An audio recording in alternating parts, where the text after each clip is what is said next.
तो hey guys, जैसे समाधि शिंदे इंजीनियरिंग फिजिक्स सीखने की इस वीडियो सीरीज़ में आज हम बात करेंगे Fraunhofer diffraction by single slit. ठीक, तो ये जितने भी नोट्स हैं यार, ये आपको डिस्क्रिप्शन सेक्शन में इनकी लिंक मिल जाएगी, तो आप बाद में वहाँ से जाके देख सकते हो। ठीक, तो let us consider a single slit AB placed vertically as shown in diagram. S is a source of light and XY is the screen L1 and L2 with a convex lens. तो यार L1 और L2 जो है वो आपके lens हो गए, S जो है वो आपकी सोर्स हो गई, ठीक, और AB जो है वो आपकी सिंगल स्लिट हो गई जो आपकी वर्टिकली प्लेस्ड है।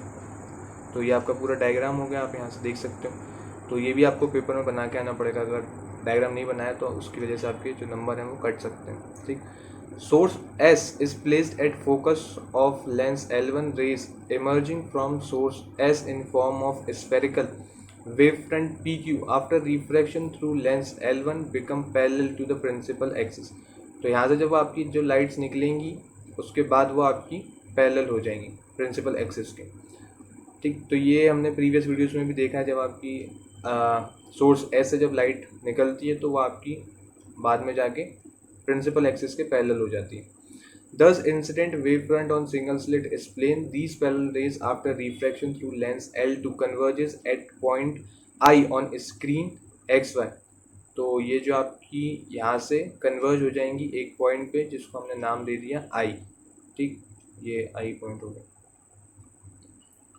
Now, this is the position of central maxima. Rays are diffracted by an angle theta after refraction through lens L2 converges at another point I1 on screen XY. This point is I1 may be maxima or a minimum.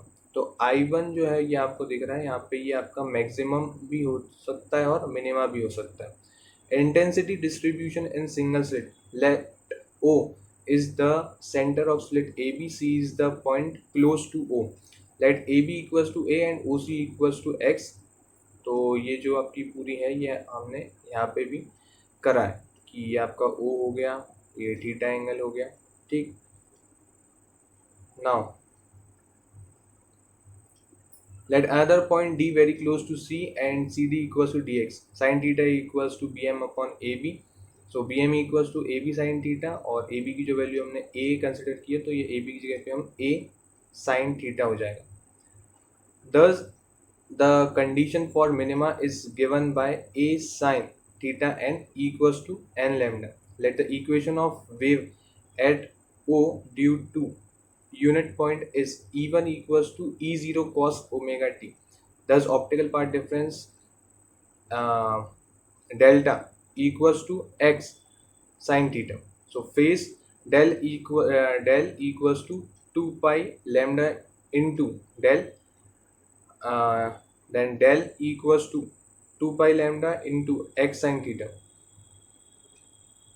फिर हमारा आ जाएगा 10 new face is omega T E plus 2 pi upon lambda multiply by x sine theta. तो यहाँ पे हम लेंगे integral. ठीक, सो जो लिमिट है वो आपकी माइनस a/2 से प्लस a/2 हो जाएगी। ठीक, इंटीग्रल करेंगे so E naught cos omega T plus 2 pi lambda X sine theta D X. So यहाँ पे हमने इंटीग्रल किया तो आ जाएगा आपका E naught cos omega T cos 2 pi X sine theta by lambda minus sine omega T sine 2 pi X sine theta upon lambda. तो E naught cos omega T को हमने इंटीग्रल के बाहर निकाल लिए, सो माइनस a/2 से plus a/2। यहाँ पे ये पूरा जो टर्म है वो ये रिपीट किया है हमने। इसमें से भी हमने ई नॉट साइन ओमेगा टी को बाहर निकाल लिया। ठीक है, उसको हमने कांस्टेंट की तरह कंसिडर किया, इसलिए हमने उसको इंटीग्रल के बाहर निकाल लिया। The value of second term integrated is 0। तो ये जितनी भी आपकी पूरी टर्म है वो आपकी 0 हो जाएगी। जब आप इसको कैलकुलेट करेंगे तो आपको इसकी वैल्यू 0 मिलेगी। So E equals to E naught cos omega T from minus a/2 से प्लस a/2। तो cos 2 pi X sine theta upon lambda D X. So ये हम जब कैलकुलेट करेंगे तो ये जो 2 से ये वाला 2 कैंसिल आउट हो जाएगा। Now multiply divided by a. So E naught a cos omega t, then ये पूरा कंसिडर करेंगे जब हम इसको पाई ए साइन थीटा अपॉन लेमडा की जगह पे हम अल्फ़ा रख देंगे, क्योंकि ये बहुत बड़ा टर्म हो रहा है तो उसकी जगह पे हम एक सिर्फ अल्फ़ा भी रख सकते हैं। सो हमने ये रख दिया, तो हमारा जो पूरी फॉर्मूला बनेगा वो हमारा ये बनेगा, ठीक। E equals to E m sine alpha upon alpha cos omega t. So this is the equation for resultant wave at point I1. The amplitude of this wave is given by E naught Em sin alpha by alpha. Intensity is directly proportional to the square of the amplitude. So I equals to Im sin square alpha upon alpha square. This is a relation for intensity distribution. ठीक, तो जब आप ये paper में लिख के आएंगे तो आपको ये सारे जितने आपको फॉर्मूले दिख रहे हैं ये आपको सारे के सारे लिख के आना पड़ेंगे। तो अब केस की बात करते हैं सेंट्रल मैक्सिमा के लिए। So theta equals to 0, alpha equals to 0, so I equals to I M हो जाएगा। मिनिमा के लिए alpha is equals to N pi, then alpha equals to pi A sine theta by lambda, equating both equation. तो ये जब हम रखेंगे तो A sine theta equals to N lambda आ जाएगा। Thus the condition for minima is given by a sin theta n equals to n lambda. For secondary maxima, di upon d alpha equals to 0. So I equals to im sin square alpha square, di upon d alpha equals to 0. So जब हम 0 को पूरे इसमें रखेंगे तो हमें calculate होके हम यहाँ तक पहुँच जाएंगे, ठीक। So alpha minus tan alpha equals to 0, then alpha will be equals to tan alpha. So let यहाँ पे हमने कंसिडर कर लिया y को अल्फा के बराबर। Thus the intersecting points of line y equals to alpha and curve y equals to tan alpha gives the position of secondary maximas. So alpha equals to, तो ये सारी आपकी जो पोजीशंस होंगी यहाँ पे आपको सेकेंडरी मैक्सिमास मिलेंगे, ठीक। तो ये आपका डायग्राम हो गया।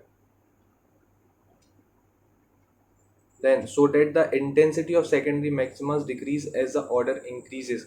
The position of secondary maximas ये हमने ऊपर देख लिया। The intensity in single slit is given by I equals to Im sin square alpha upon alpha square. So alpha की वैल्यू हम पहले 3 पाई बाई 2 रखेंगे, फिर 5 पाई बाई 2 रखेंगे, ठीक, फिर 7 पाई बाई 2 रखेंगे।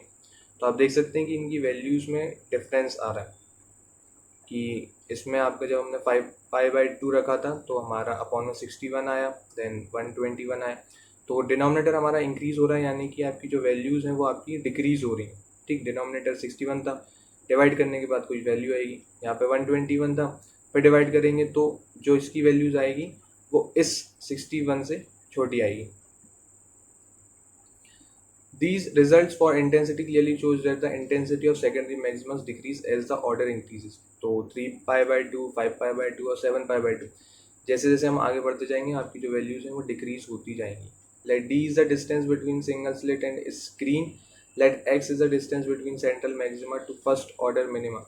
Therefore tan theta equals to x upon d. Let f is the focal length of lens L2 and this lens is placed close to slit AB. So tan theta equals to x upon f and condition for minima is a sin theta n equals to n lambda. तो a को हम cross multiply में denominator में आ जाएगा। For first order minima sin theta 1 equals to lambda a. For smaller values of theta the values of sin and tan nearly remains the same. So x d equals to lambda a. So d को हम cross multiply कर देंगे तो हमारा जो final formula बनेगा वो ये बनेगा, ठीक।